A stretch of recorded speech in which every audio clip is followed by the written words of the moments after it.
मैं स्वेच्छा से मांडू विधानसभा को सुदेश महतो जी के लिए ये सीट छोड़ने के लिए हम तैयार हैं और सुदेश महतो जी सब मिलकर हम जल्दी रिजाइन भी देंगे और हम आग्रह करेंगे तमाम कार्यकर्ता लोग से कि चुनाव की तैयारी करें और माननीय सुदेश महतो जी को मांडू से हम लोग विधायक बनाकर विधानसभा में वहाँ पे सुदेश जी का गूंज सुदेश महतो जी का गूंज गूंजना चाहिए। और आप लोग मालूम है कि सुदेश जी जो बात उठाते हैं विधानसभा में लोगों के निचले स्तर पर उज्जवल समस्या के लिए शायद कोई भी नेता नहीं उठाता है। हारना जीतना अलग बात है, लेकिन जो सही बात को उठाने वाला नेता चाहिए।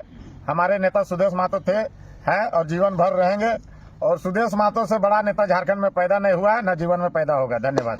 मांडू में एक बार पुनः उपचुनाव हो सकता है। जी हाँ दोस्तों, आपने सही सुना। जिस प्रकार से अभी वहां से जो विधायक चुन करके आए निर्मल महतो उर्फ तिवारी महतो जो चुन करके आए हैं, वो कह रहे हैं कि हम सुदेश महतो को पुनः चुनाव लड़ाएंगे और वहां पे उपचुनाव होने की आशंका है। तो इसी परिस्थिति में अगर उपचुनाव होता है, अगर तिवारी महतो रिजाइन देते हैं, तो वहां पे उपचुनाव में 3 बड़े-बड़े दिग्गज चेहरे नजर आएंगे। पहला जयराम महतो, दूसरा सुदेश महतो और तीसरा जो है कि जेपी पटेल, जो कि सांसद का भी चुनाव लड़े हैं और विधायक भी रह चुके हैं। तो ऐसी परिस्थिति में वहां का जो समीकरण है वो देखना बहुत ही ज्यादा दिलचस्प होगा। फिलहाल इस बार जो चुनाव हुआ, इस चुनाव में किसका कितना वोट आया, पहले इस आंकड़े पे हम लोग ध्यान देते हैं। 2024 का जो जनरल इलेक्शन हुआ, उस जनरल इलेक्शन में तिवारी महतो का कुल मिला करके 90,871 वोट आया था, जबकि जेपी पटेल जो सेकंड पोजीशन में थे, उनका वोट 90,640 वोट आया था, जो कि इंडियन नेशनल कांग्रेस पार्टी यानी कांग्रेस पार्टी से वो चुनाव लड़ रहे थे। जबकि थर्ड पोजीशन में जो बिहारी कुमार महतो जी हैं, वो थर्ड पोजीशन में थे, जो कि जेएलकेएम के प्रत्याशी थे। जयराम महतो समर्थित उम्मीदवार थे।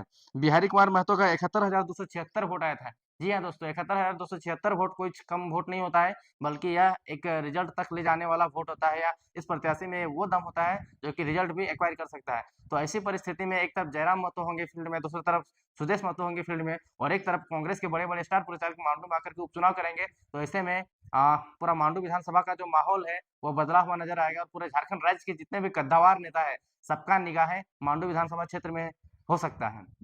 तो ऐसी परिस्थिति में आजसू भी चुनाव जीत सकती है और यहाँ तक कि जयराम महतो की पार्टी का भी चुनाव जीतने की आशंका या उम्मीद यहाँ पे दिख रही है, क्योंकि अगर निर्मल महतो अगर सीट छोड़ देते हैं और सुदेश महतो को लड़ा करके उपचुनाव करवाते हैं, तो ऐसी परिस्थिति में ऐसा हो सकता है।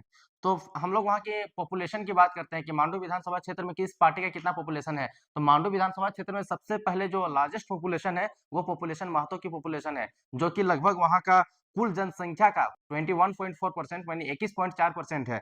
अगर मुस्लिम पॉपुलेशन की बात करें तो 15.5% है।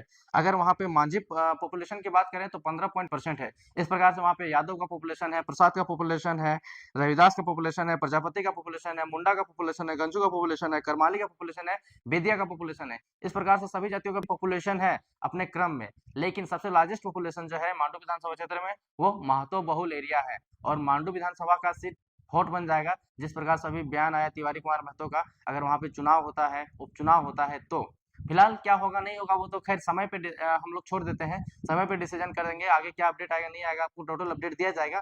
लेकिन वर्तमान स्थिति यह कह रहा है, जैसे कि तिवारी महतो का एक वीडियो वायरल हुआ है 1 मिनट 10 सेकंड का, जिसमें वो कहते हुए नजर आ रहे हैं कि हम अपना सीट को रिजाइन दे करके सुदेश महतो को चुनाव लड़वाएंगे। खैर ये तो समय का गर्भ में छिपा हुआ है, क्या होगा नहीं होगा। बाकी आगे के अपडेट के लिए आप चैनल को सब्सक्राइब करें और शेयर करें। बाकी वीडियो देखने के लिए धन्यवाद। जोहार।